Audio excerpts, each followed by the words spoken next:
In Ukraine, public anger is boiling over in city centers, as thousands have taken to the streets to protest Volodymyr Zelensky's decision to sign a controversial bill that critics say severely undermines the nation's anti-corruption watchdogs. The move comes at a delicate juncture, a time of war with Russia, a sweeping cabinet reshuffle, and Ukraine's ongoing pursuit of democratic reforms. Let's take you to Kyiv, where the central square has again become the heart of people power. Demonstrators, many waving Ukrainian flags or holding posters reading, quote, veto the law and protect the anti-corruption system or protect Ukraine's future, are making their voices clear. This is the biggest anti-government protest in Ukraine since Russia's full-scale invasion that began in February 2022, over 3 years ago now. The protest wave has quickly spread to Lviv and other regional centers as well. At the root of the outcry is a bill passed by Ukraine's parliament and now signed into law by President Zelensky. The legislation grants the Prosecutor General, who is the top law enforcement official appointed by the president, new and sweeping powers over two key anti-corruption agencies: the National Anti-Corruption Bureau of Ukraine, or NABU, and the Specialized Anti-Corruption Prosecutor's Office, or SEPO. Together, these bodies have been essential pillars in Ukraine's effort to root out graft, investigate wrongdoing at the highest levels of government, and satisfy requirements for both European Union accession and continued Western financial support.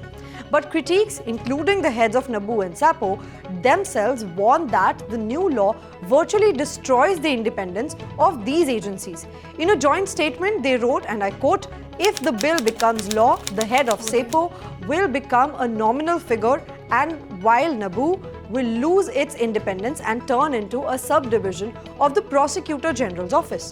NGOs such as Transparency International, along with the European Union's Enlargement Commissioner, have condemned the law as a, quote, serious step back for Ukraine's hard-fought reforms. The stakes are high. The Prosecutor General's office now empowered answers to the president.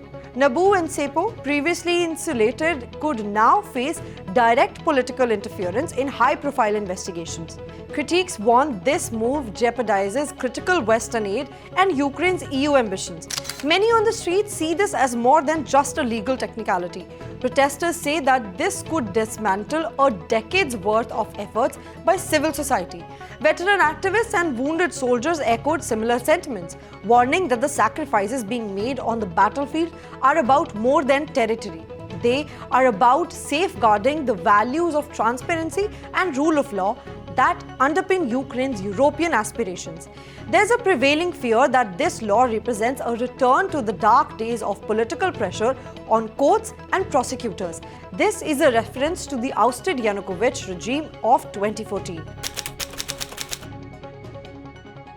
President Zelensky, in his recent address, criticized the efficiency of the anti-corruption agencies, suggesting that too many cases had been, quote, lying dormant. Yet the government has not directly commented on the scale of the protests or addressed the criticisms from civil society and Ukraine's Western partners. This law's passage also comes amid a significant cabinet reshuffle.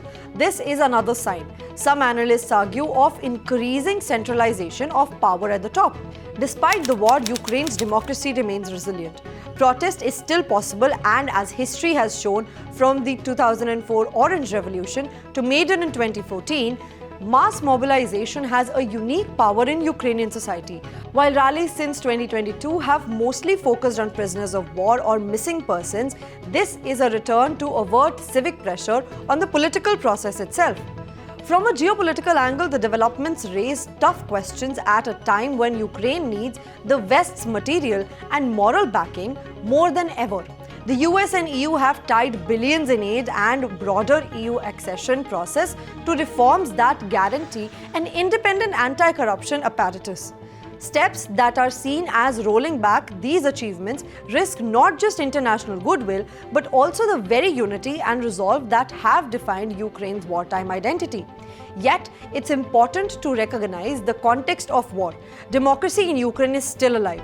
Protests are tolerated, opposition voices are heard, and society is engaged even on difficult, contentious issues. This is in stark contrast to the neighboring state that they are at a war with. What happens next depends on how the government responds to this outpouring of civil activism, how the West calibrates its response, and whether the new law will truly chill anti-corruption efforts or spark an even broader push for reform. For now, Kyiv streets are once again the arena for the future of Ukrainian democracy. Stay with us for more updates. I am Gunjan Handa for the Asian Chronicles.